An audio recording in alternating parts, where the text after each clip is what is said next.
Ilmu Penyakit Saraf untuk semester 8 Fakultas Kedokteran, Ilmu Penyakit Saraf. Ilmu Penyakit Saraf pada semester 8 adalah bagian dari kurikulum pendidikan medis yang bertujuan untuk memberikan pemahaman mendalam tentang gangguan neurologis pada manusia, baik yang bersifat akut maupun kronis. Materi ini mencakup berbagai topik mengenai diagnosis, manajemen, dan pengobatan penyakit-penyakit saraf yang dapat memengaruhi sistem saraf pusat, otak dan sumsum tulang belakang, dan sistem saraf perifer. 1. Definisi ilmu penyakit saraf. Ilmu penyakit saraf, neurologi, adalah cabang kedokteran yang mempelajari gangguan pada sistem saraf, yang mencakup otak, sumsum tulang belakang, saraf perifer, dan otot. Neurologi berfokus pada diagnosis, pengelolaan, dan pencegahan penyakit-penyakit yang berkaitan dengan sistem saraf, serta pemberian terapi yang sesuai untuk kondisi tersebut. 2. Tujuan pembelajaran ilmu penyakit saraf di semester 8.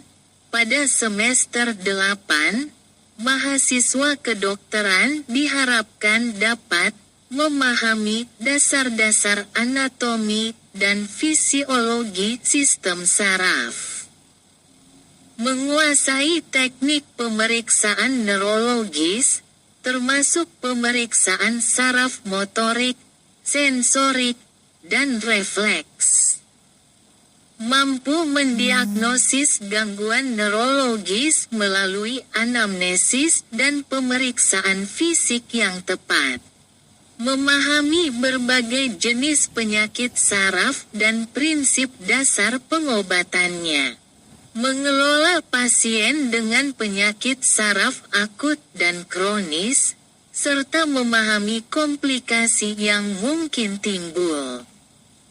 3. Materi utama dalam ilmu penyakit saraf.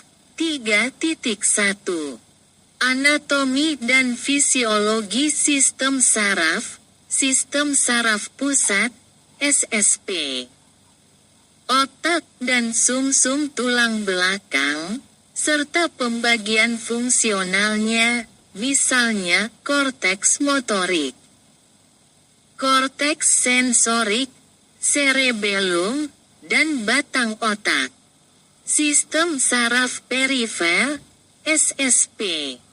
Saraf-saraf yang ada di luar otak dan sumsum tulang belakang, termasuk saraf kranial dan saraf spinal. 3.2 Pemeriksaan neurologis. Pemeriksaan neurologis fisik meliputi pemeriksaan kesadaran, pemeriksaan saraf motorik, kekuatan otot, tonus otot, gerakan sukarela, saraf sensorik, penglihatan, pendengaran, perabaan, dan saraf refleks, refleks tendon dalam, refleks patologis. Pemeriksaan koordinasi dan keseimbangan, uji rombek, ujian gait, jalan, untuk menilai keselarasan tubuh dan keseimbangan. 3.3 Gangguan neurologis yang umum, stroke, jenis stroke iskemik, akibat penyumbatan pembuluh darah, dan stroke hemoragik, akibat pendarahan di otak. Gejala, paralisis pada satu sisi tubuh, kesulitan berbicara, kebingungan, atau kehilangan keseimbangan. Pemeriksaan dan diagnosis. Pemeriksaan CT scan atau MRI otak untuk mengetahui jenis stroke dan lokasinya. Manajemen pengobatan dengan trombolitik untuk stroke iskemik, pengaturan tekanan darah, antiplatelet, dan rehabilitasi pasca stroke.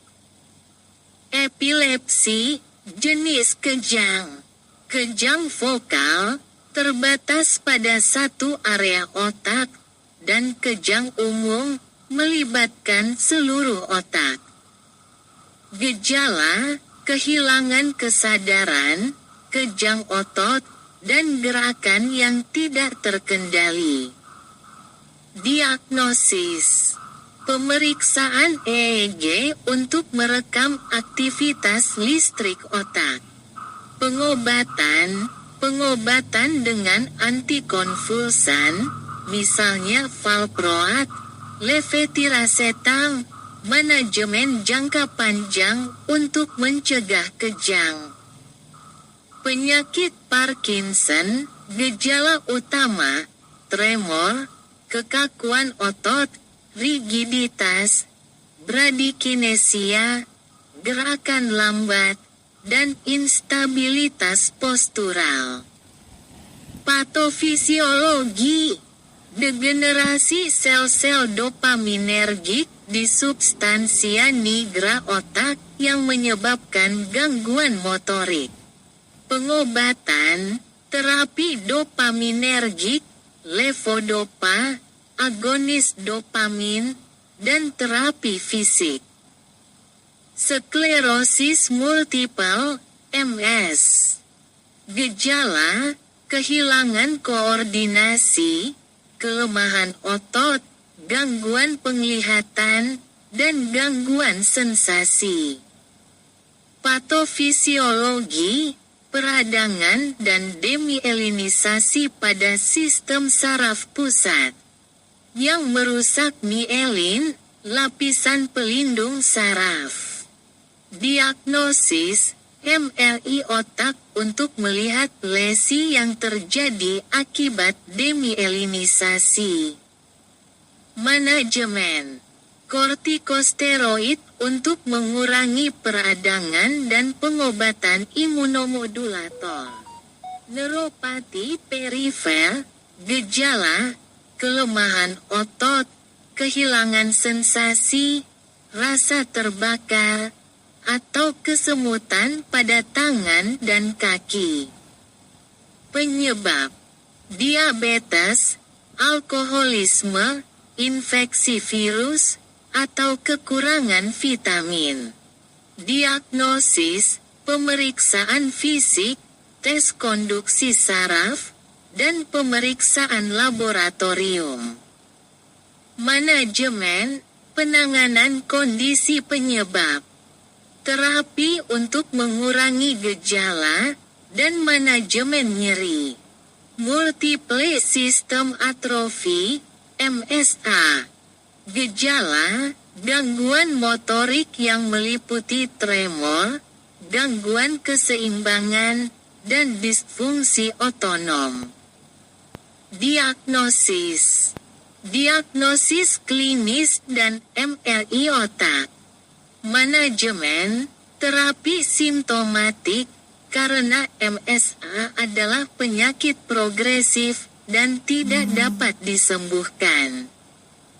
3.4 Penyakit degeneratif saraf, demensia, jenis, penyakit Alzheimer, demensia vaskular, dan demensia Lewy body.